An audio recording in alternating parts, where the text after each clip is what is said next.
Thank you for having me. I'm excited to be here. My name is Dr. Erin Spaulding. I am an assistant professor at Johns Hopkins School of Nursing, as well as associate faculty at the Welch Center for Prevention, Epidemiology, and Clinical Research at the School of Public Health. I'm also a faculty member in the Center for Mobile Technologies to Achieve Equity in Cardiovascular Health, which is an American Heart Association Health Technology and Innovation strategically focused research network.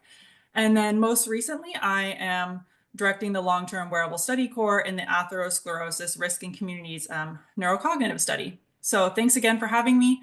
And today I'll be talking about leveraging wearables for cardiovascular disease management and data collection in older adults. And please feel free to put any questions you have in the Q&A and I'll answer them at the end of the presentation. Just a reminder that the chat function is not active for this session. So just briefly, I just want to mention that I'm currently a consultant to Corey Health, which is a digital health platform that I'll be discussing a bit in this presentation. Much of the work that I will be sharing with you today about the results and methods of the MyCore study was all completed before I started this new role. So I did actually just want to take a minute to provide a little bit of information about me and my background. So I grew up in New Hampshire and I obtained my Bachelor's of Science in Nursing from the University of New Hampshire. And I worked as a nurse in the medical intensive care unit at Dartmouth Hitchcock Medical Center. And then I decided to pursue my PhD at Johns Hopkins School of Nursing to evaluate innovative interventions to support cardiovascular disease prevention and management. And it was during my time as a PhD student that I became connected with the Digital Health Innovation Lab in the Ciccarone Center in the School of Medicine and developed an interest in digital health research. And then I completed a postdoctoral fellowship at the School of Public Health and School of Medicine at Hopkins. And now I've been an assistant professor at the School of Nursing for almost 3 years. So I've been at Hopkins for a bit of time now. And so today I'll be sharing some of the work I'm leading and contributing to as part of the Digital Health Innovation Lab and the American Heart Association MTech Center, as well as the work that I'm directing as part of the long-term wearable core in ERIC. So as a PhD student, I directed the myocardial infarction combined device recovery enhancement or MyCore study. And the PIs for this study were Dr. Seth Martin and Francoise Marvel, who are cardiologists here at Johns Hopkins, and I can continue to collaborate with them. And this study really sought to address the high rate of 30-day readmissions among patients post-acute myocardial infarction. And to address this problem, our team developed the Corey Digital Health Platform to support guideline-directed care during hospitalization and through the 30-day discharge period. And so as a PhD student, I developed the standard operating procedures manual for the study, as well as the REDCap multi-center data collection system. I led participant recruitment at Johns Hopkins Hospital and Johns Hopkins Bayview Medical Center, as well as expansion of the study to 2 additional sites outside of Maryland. And then in this role, I also had the opportunity to train study coordinators at the other sites, collaborate with hospital administrators, assist on data analyses, and lead dissemination of the study findings. So the version of the Corey Health digital platform evaluated in the study consisted of a smartphone application that paired with an Apple Watch and a wireless blood pressure cuff. And at the time of this study, the Corey app was only compatible with iOS devices, although that's no longer the case. But so Corey uses biometrics for easy and secure sign-in, and patients can enter their medications into the application, learn about the indications for those medications, and track their adherence to their medications on the phone or the watch. They're also able to track their vital signs in the app, including their mood, their step count, weight, heart rate, and blood pressure. And the data from the Bluetooth blood pressure cuff flows directly back into the Corey app. And patients have access, of course, also to a recovery checklist in Corey to help them stay on track with their care plan. And then they can also track their follow-up appointments in the app and receive reminders for those in their calendar. And the app also includes articles on cardiovascular disease prevention by the Ciccarone Center, and then the latest in medical animations by Nucleus to understand the AMI recovery process. And then lastly, the app also included an electronic wallet so that participants could store important information like insurance cards or stent cards. So that's just a brief overview of the digital platform. And so among a sample of patients with type 1 acute myocardial infarction, the primary objectives of the MyCore study were to evaluate whether the addition of a digital health intervention was associated with lower risk of 30-day readmissions compared to a historical control group, which received standard of care alone. To evaluate the cost effectiveness of the digital health intervention, and to evaluate sociodemographic determinants of digital health intervention use.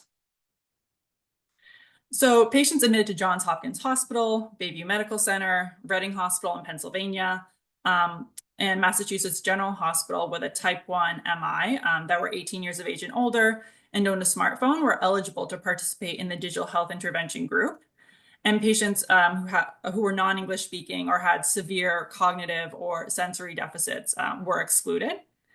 And patients admitted to one of the 4 MyCore study sites with a type 1 MI and who were 18 years of age and older were eligible to be included in the historical control group. And patients who were non-English speaking or who died during their hospital stay were excluded. So for the digital health intervention group, patients with a STEMI or an NSTEMI were identified in the hospital through an EPIC trigger system. And if these patients were eligible and interested in participating, they were consented to join the study. And if patients owned an iPhone, the CORI app was downloaded onto their personal device. And then if patients owned an Android, they were provided with a CORI compatible iPhone preloaded with the CORI app and a SIM card. So, right, as I mentioned before, at the time of the study, CORI was only compatible with iOS devices. And so, additionally, all patients received a loaner Apple Watch and a wireless blood pressure cuff for this study.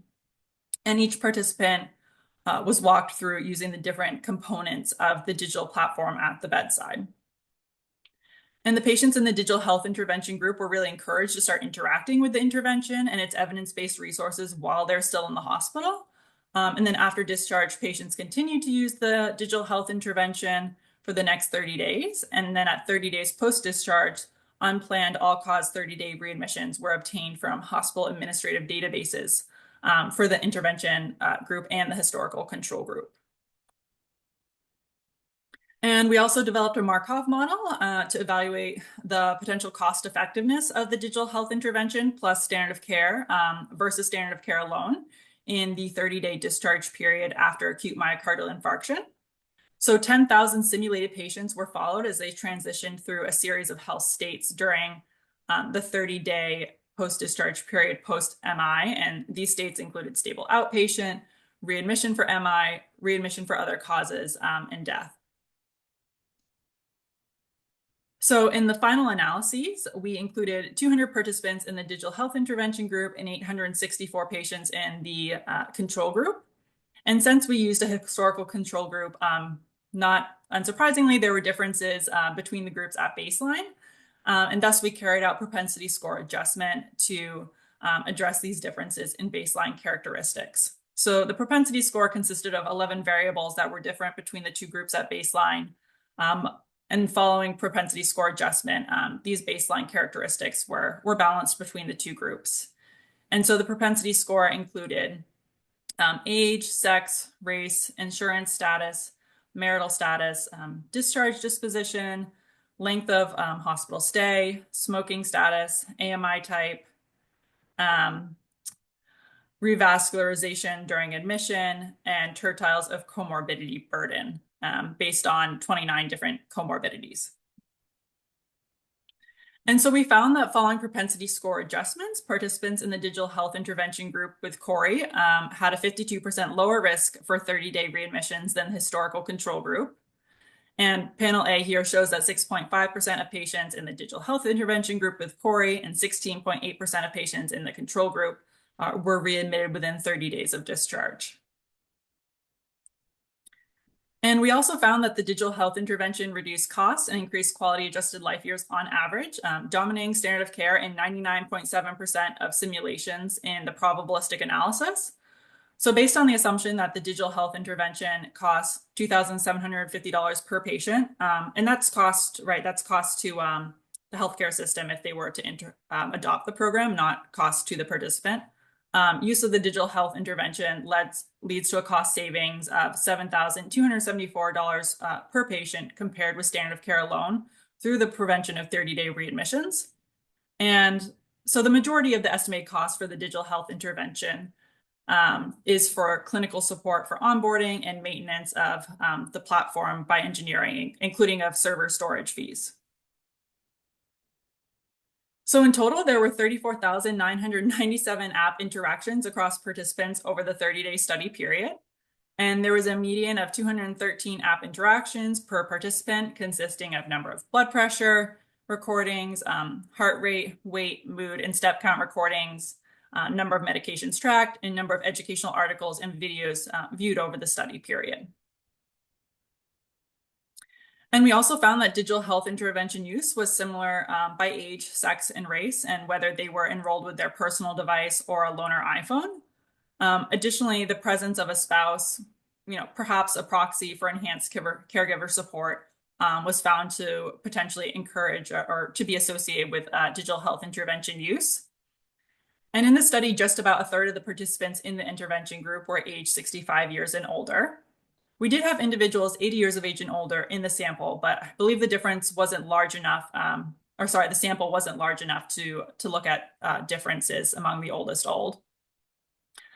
We did find though that with careful consideration of the patient population during the design stage, as well as proper onboarding and technology support, that older adults could use the CORI digital health intervention for cardiovascular disease management.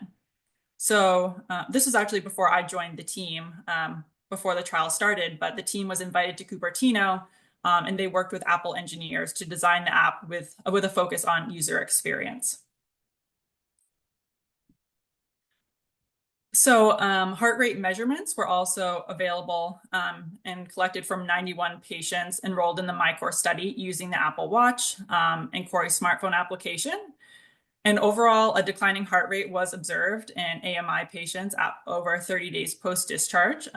However, patients with hypertension, type 2 diabetes, or hyperlipidemia showed a slower decrease in heart rate relative to their counterparts. And we also found that 11 out of the 91 patients were readmitted within 30 days post-discharge with a mean time to readmission of about 7 days. And so these readmitted patients contributed 364 heart rate recordings, representing about 8% of the total heart rates recorded. And so of note, the mean of the heart rates recorded and instances of heart rate greater than 90 beats per minute were highest within 3 days prior to readmission. And there were no recorded episodes of bradycardia 7 days prior to readmission. So this study demonstrates early feasibility of using wearables to model the recovery process of patients with AMI and represents a first step in helping pinpoint patients vulnerable to decompensation. Obviously, this is a small sample size.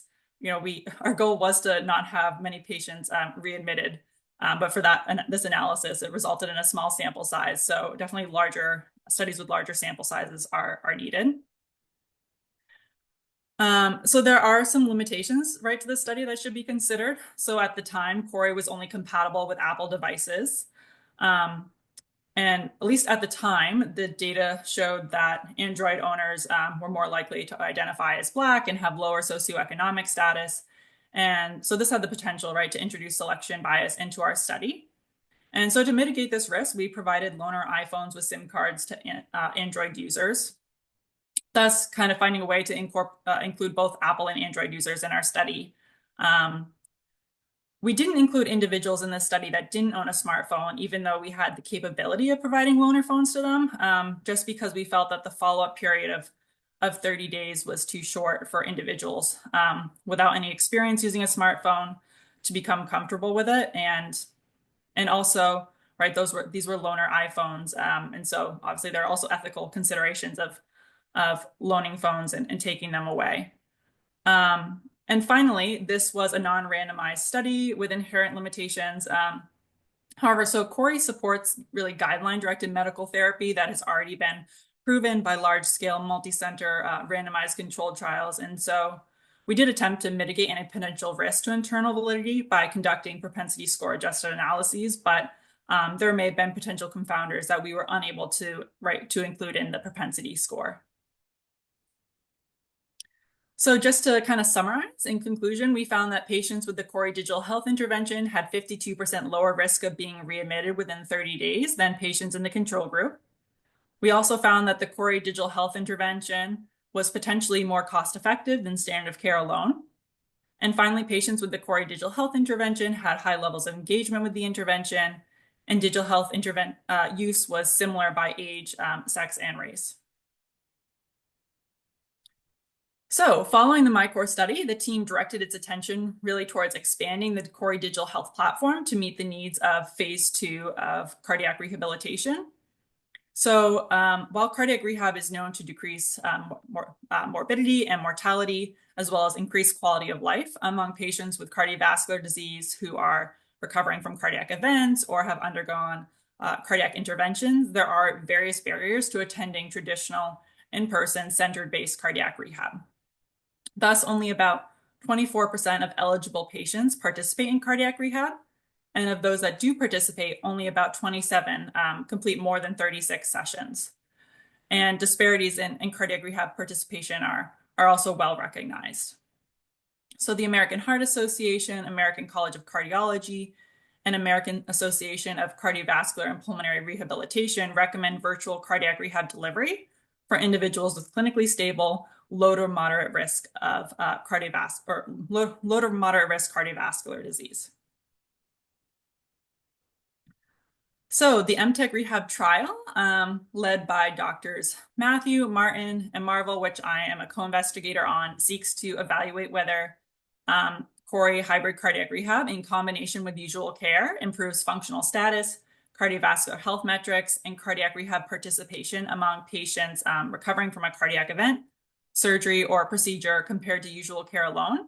And so this study is funded as part of the American Heart Association Health Technology and Innovation strategically focused research network that I mentioned earlier.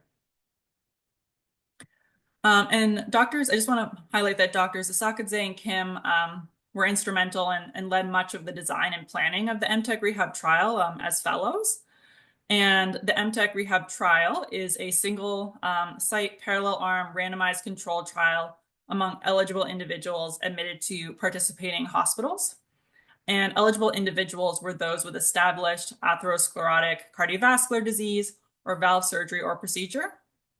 And so after a 4-week run-in period, during which time we confirmed insurance and patient availability, the patients were randomized to either hybrid cardiac rehab plus usual care or usual care alone. And follow-up occurred 12 weeks after randomization with a primary endpoint of the 6-minute walk test in addition to their additional secondary endpoints. And so enrollment for the study is actually complete, and we're working on finalizing the analyses for the primary endpoint and planning to publish hopefully the results soon. So I'm not going to share the results here today, but certainly if you're interested in virtual cardiac rehab, keep an eye out for the study. And so for this study, the team enrolled patients from 4 hospitals within the Johns Hopkins system, including Howard County Hospital, Suburban Hospital, Johns Hopkins Hospital, and Bayview Medical Center in order to enroll a diverse group of individuals. And the Cori hybrid cardiac rehab program leveraged 4 components. So the patient-facing Cori smartphone application, this time available on both iOS and Android, that encourages patient empowerment and engagement with guideline-directed medical therapy and behavioral change. And some changes were made to the smartphone application, which I'll talk about a little bit more on a later slide, following the MyCore study. And then it also included FDA-approved smart devices that collect health metrics and integrate with the Cori app. And then new to the intervention is a clinician dashboard that provides at-a-glance actionable data to monitor vital signs and review exercise frequency, timing, and exertion level. Also provides the ability to look at medication adherence as tracked in the app and educational education completion. And then also there was virtual coaching delivered on a weekly basis, informed by the data displayed through the clinician dashboard. And so the virtual coaching was delivered by Monsi, who is an exercise physiologist on our team. And so, as I mentioned, I think the majority of the app components were similar to those in the MyCourse study, but the exercise features were really expanded to meet the needs of phase 2 cardiac rehabilitation. And I'm also just going to very briefly discuss a couple of clinical trials that are just starting up. And so the first is another virtual cardiac rehab trial called the McNair study, which is named for Tricia McNair, who is a patient on our research team. And so this is a multi-center study funded by PCORI, and the University of California, San Francisco is the coordinating center for this study. And so the study is in the early stages, but recruitment started at Hopkins about a month ago. So the primary objective of the McNair trial is to compare patient-centered outcomes, including functional capacity, between patients randomized to telehealth cardiac rehab and patients randomized to in-person cardiac rehab. And so this parallel armed randomized controlled trial will be conducted across 4 study centers, including Johns Hopkins, University of Michigan, UCSF, and the University of Pittsburgh. And the recruitment goal is 516 participants. And I believe we are currently at 104 participants having been enrolled. And adults eligible for cardiac rehab will be randomized 1-to-1 to receive either in-person or telehealth cardiac rehab. And participants will have endpoints assessed at baseline, 3 months, 12 months, and 24 months post-randomization. And again, the primary outcome for this study is also the 6-minute walk test with additional secondary endpoints. So the McNair telehealth cardiac rehab intervention was informed through human-centered design sessions with patients and caregivers, and consists of core elements as well as optional elements that the participants can choose to opt into. So the core elements of the program include referral from a hospital or clinic, in-person intake session at a cardiac rehab center for individualized patient assessment, measurement of baseline metrics, and establishing an individualized treatment plan. 12 weekly individual telehealth sessions with a member of the cardiac rehab team, an individualized exercise prescription, and a graduation session for measurement of graduation metrics. And then the optional elements of the program include a use of a smartphone application, which at Johns Hopkins is the CORI digital health platform, but the application varies across the different study centers, as well as other telehealth sessions with multidisciplinary team members, such as a nutritionist, pharmacist, or behavioral health expert, group telehealth sessions, and then in-person cardiac rehab sessions as needed for safety evaluation or adjustment of their exercise prescription, so up to 12 in-person sessions. And then the next study I just want to briefly discuss is the .HF study, focused on the development and optimization of a digital toolkit for management of heart failure after discharge.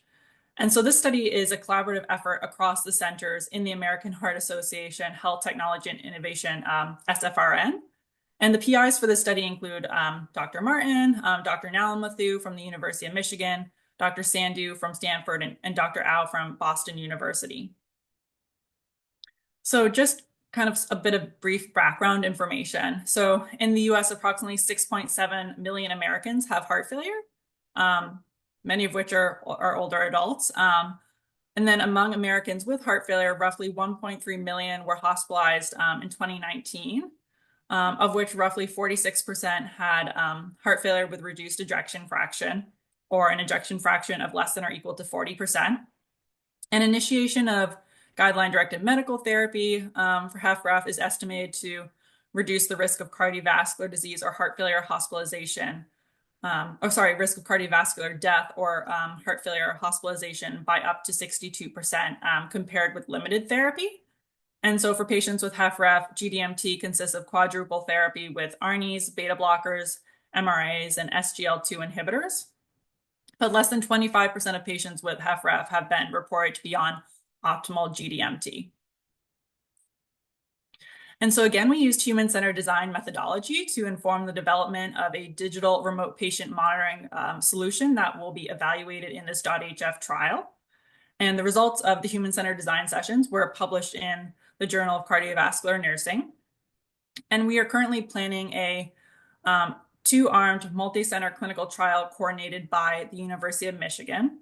And the primary objective of the study is to evaluate the effectiveness of digital remote patient monitoring solution to improve the adoption of GDMT among patients with HFrEF following hospitalization versus usual care alone. And so we plan to enroll 200 patients with HFrEF with a recent hospitalization from Hopkins, Stanford, and the University of Michigan. And the remote monitoring system will include a patient-facing smartphone application, wireless blood pressure monitor and scale, and clinician dashboard to aid in clinician GDMT uptitration. And then at 90 days, post-randomization, medication optimization will be assessed along with quality of life, mortality, heart failure hospitalizations, and outpatient intravenous diuresis. And then a number of also of additional exploratory outcomes will also be assessed. And I also just did want to note that Dr. Galotra, the director of the Heart Failure Bridge Clinic at Hopkins, is a collaborator on this study. And the Boston University team is also leading a sub-study within this trial to evaluate cognitive impairment among the sample with heart failure. And so now I'm going to transition a little bit away from leveraging digital health interventions in clinical trials for cardiovascular disease management and talk about some very, I think, exciting work that we have going on within the ERIC study. And so I'm directing the long-term wearable study as part of the ERIC NCS renewal, and I'm working very closely with Dr. Martin, who is the unit leader, and Dr. Korish, who is the co-PI of ERIC NCS on this work. So this slide is largely just to demonstrate that there have been few large longitudinal studies leveraging wearable devices to collect long-term data among older adults. The longest study being that I could find being about 5 months long, and the sample it wasn't only older adults. And so just to kind of talk briefly about these studies. So the UCSF longitudinal brain aging study was conducted among 175 older adults. And they found that participants wore the Fitbit for 95% of study days, and 85% of individuals were adherent to a daily syncing protocol. However, so these individuals were only followed for 30 days, and the sample was older adults living in the Bay Area. So it's likely that these individuals have higher digital literacy than older adults in other parts of the country. And then the Framingham Heart Healthy Heart Pilot Study was conducted among 202 participants over 5 months, and they found that on-site onboarding resulted in 25% more participants being properly connected to the Fitbit. So this study is really just as well as our own prior experiences in clinical trials informed our decision to conduct the Fitbit onboarding process in person with the older adults at the field centers.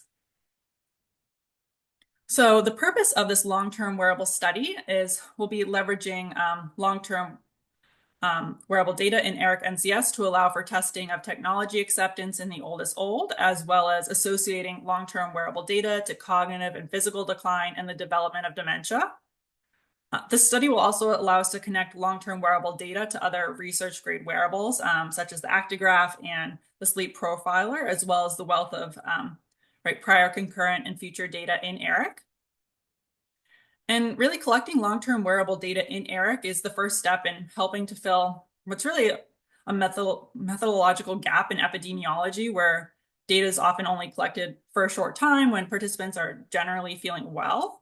And so it would also help to fill the gap in wearable data among the oldest old. So for example, we might find that following periods of illness, such as a hospitalization, sustained reduction in sleep quality, or activity intensity could be correlated with cognitive and physical decline in dementia. Going back to that previous small study that I mentioned on heart rate data leading up to hospitalization, we're hoping, to be able to have a larger sample in this study and to be able to look at wearable data leading up to hospitalizations as well as following hospitalizations. So if you aren't familiar with the ERIC study, it's a biracial cohort study in which nearly 16,000 participants across 4 US communities were enrolled in 1987. And these participants have been followed for decades and are now all 80 years of age and older. So while the ERIC study wasn't originally designed as an aging study, it's been making a lot of contributions to aging research in recent years. So for the long-term wearable study, we are providing approximately 900 older adults who own a smartphone with a Fitbit Charge 6. And the Fitbit was really chosen for this population for the study because of its long battery life of about 7 days, its compatibility with both iOS and Android devices, its relative ease of use, and early evidence of measurement validity in older adults. So Fitbits have been used in over 1,400 published studies, more than any other wearable device. And it's been registered in clinicaltrials.gov 10 times more than any other brand. And they've been used in 95% of NIH-funded studies that include a wearable device. And over probably 80 publications have used a Fitbit among older adults at this time. So in this study, participants are being encouraged to wear the Fitbit during the day and at night to collect data on heart rate, physical activity, sleep, and oxygen saturation for up to 4 years. And so they are told to sync at least every 4 days, and the participants receive text message reminders to sync if they haven't done so in the past 4 days. So participants are told really when they're enrolled in the study, that they can wear the devices for as long as they want, up to 4 years. And so in January 2024, I flew to the 4 field centers to train the staff on the protocol. And I spent 2 days at each field center covering all the aspects of the protocol, including how to set up the Fitbit watch and app, how to train the participant on using the devices, and how to add the participant into Fitabase and enable text message reminders to sync if they agreed to it.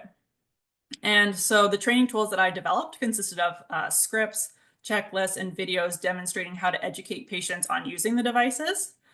And then the staff piloted all the procedures on age-appropriate individuals. And so this is the first time the ERIC staff have supported a study like this with long-term data collection using a wearable device. And so I really spent the time to make sure that they were trained and felt comfortable with these procedures.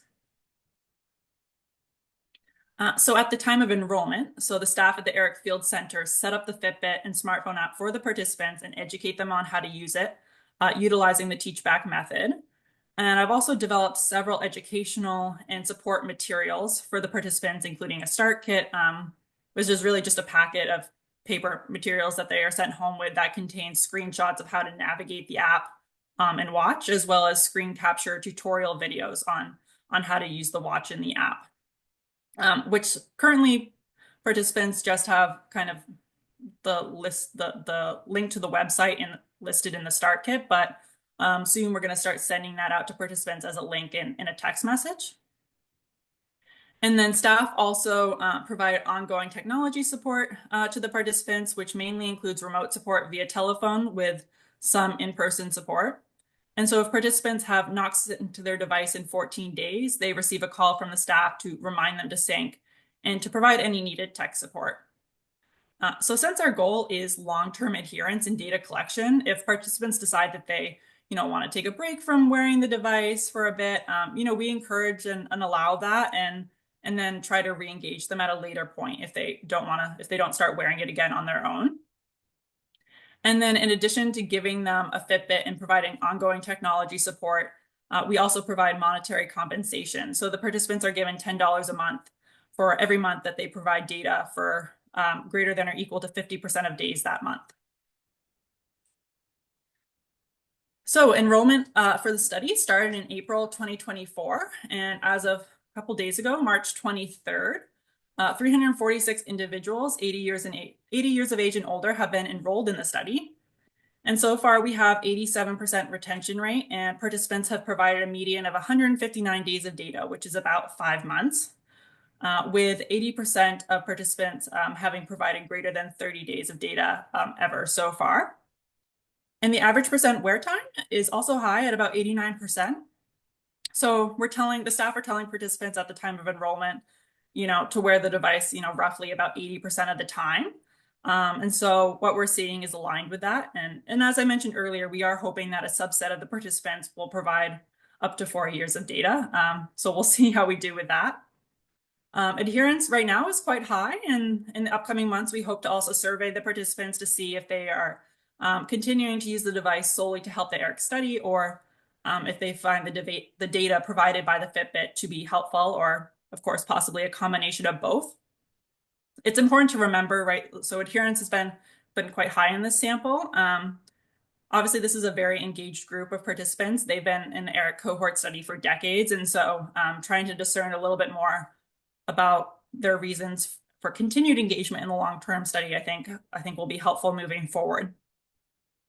And so now that we have a good amount of data, we are in the early stages of conducting analyses that we don't need long-term outcomes, right, to conduct. And so we're hoping to present some of our first analyses from this work at the Gerontological Society of America annual scientific meeting in Boston, as well as the American Heart Association scientific sessions in New Orleans this November. So if you happen to be at those conferences, feel free to try and connect with our team or with me. And I think that's, yes, so those are my references. And then I just wanted to say thank you. And if you want to reach out, you have any questions or want to connect, here's my email. And I'm happy I will start taking questions and looking at the questions here in the Q&A. So thank you again. So the first question that I'll just read aloud is, were you surprised by the number of interactions per person, about average of 8 per day? Did you give instructions of how often to check in, or was this their choice? So we're surprised. I think to some extent, yes, right? I think there was pretty high use of tracking vital signs and looking at the education materials. Maybe not unsurprisingly, less engagement in tracking their medications on the phone through on a daily basis. So I think we would have expected that or maybe hoped for that to be a little bit higher. But I think sometimes if patients already have a system in place for managing their medications, tracking them off on the phone, they don't always find that helpful. Some do, but I think many don't. But I think they do appreciate the reminders to take their medications just based on what we received from feedback. And did we give instructions on how often to check in, or was it their choice? That was the second part of that question. So yes and no. So we didn't provide them with specific instructions on how often to engage with the application, but they did receive reminders every day to monitor their vital signs and monitor their medications. So I think, let me know if I didn't answer that fully, but feel free to also, anyone who has additional follow-up questions, you can put them in this Q&A or follow up by email. And then a second question that I have is, in any of the studies, are you collecting any language or voice data, recordings of conversations? So we have not done that. So the short answer, I guess, is no, we have not done that. There have been some instances where kind of we thought about, especially during the time of COVID, collaborating with investigators who were interested in, it's a bit different, but kind of tracking their stories and providing those to clinicians as part of the app. And so providing that data to clinicians through the app about the patient's story. And but no, I wouldn't say we've really collected any language or voice recordings of conversations. That's not something we've done. And then another question was, did the Corey Health trial involve behavior change therapy? And what would you have done for behavior change therapy? So the MyCore study was very self-driven, right? It was the patients were given an app and they were demonstrate how to use it. And, I would say it was a fairly motivated sample because they, were in the hospital and So I think it's different than enrolling a sample in the community, who maybe hasn't had an event or, hasn't had a cardiovascular event in a while. But so they're provided with information about, changing the behavior, changing their diet, their exercise. But for the MyCore study specifically, they really weren't engaged in behavior change therapy. Now, for the MTech rehab trial focused on virtual cardiac rehab, there's definitely a larger component of behavior change therapy through the addition, right, of the virtual coaching sessions with the exercise physiologist. That's really a core component of cardiac rehab in general.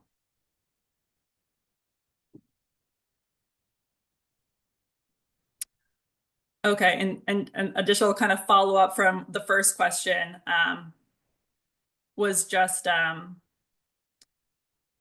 the person asking it was just saying, I was curious if checking in with the app was more a matter of self-improvement versus compliance with taking clinical directions. And I would say in the MyCore study, it was really more about a matter of self-improvement. There wasn't like a corresponding clinician dashboard or like in the virtual cardiac rehab trial. Now, I will say, I didn't include a video of this, but we do have a recording of a participant who decided to kind of do like some follow-up interviews with us, consented to do that. And so this participant, it was really interesting actually the way he described the Corey app. He described it as he actually used these words. He described the Corey app as his conscience, and how his partner teased him a little bit about how he would receive the reminders and to take his medications, and he would do them right then, even if he really didn't. He said he couldn't feel bothered.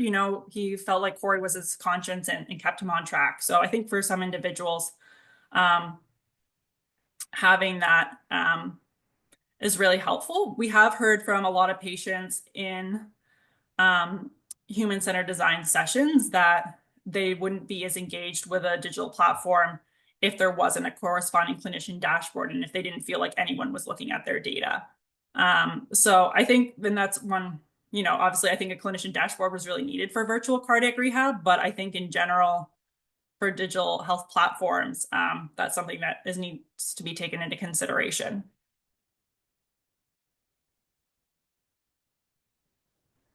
Okay, an additional question was, can you please share your insights on importance of physiologic data versus non-physiologic data collected using these wearables and its significance with respect to the study endpoints? Yeah, so I think for the MyCore study in particular, we really didn't collect we really focused the data that was collected was physiologic data. And then of course we collected other kind of non-physiologic data, but that wasn't through the wearable devices. We did try and incorporate a mood scale into the app because individuals following hospitalization with cardiovascular disease have been demonstrated to have higher rates of depression during that time. But we didn't find the information really to end up being, I don't think the participants really found that scale to be that helpful. And so they didn't really track their mood very often. But I guess that would be like one type of non-physiologic data that we tried to collect using the device. In the .hf trial, we are, which is the trial that I talked about to optimize guideline-directed medical therapy among patients following hospitalization for heart failure. Through the digital platform, we are collecting additional data on symptoms and quality of life. And so those scores and changes in those scores will also be provided to the clinicians and along with the other vital signs, and are taken into account in the medication optimization recommendations that are sent to the clinicians. So that study in particular, where we're optimizing heart failure medications based on symptoms and vital signs, I think non-physiologic data is also very important in that instance. May you receive the slides? I think that's a question for Anne. I don't believe they're typically sent out, but if you reach out to me individually and have questions, I'm happy to answer them further. And I believe the recording is always shared. Yes, that's absolutely correct, Erin. Thank you. The recording will be on our website in the next couple of weeks. We don't typically share the slides, but you can have access to them through the recording on the website. I think that's all the questions. Thank you so much for being with us today. No, thank you so much for having me. I really appreciate it.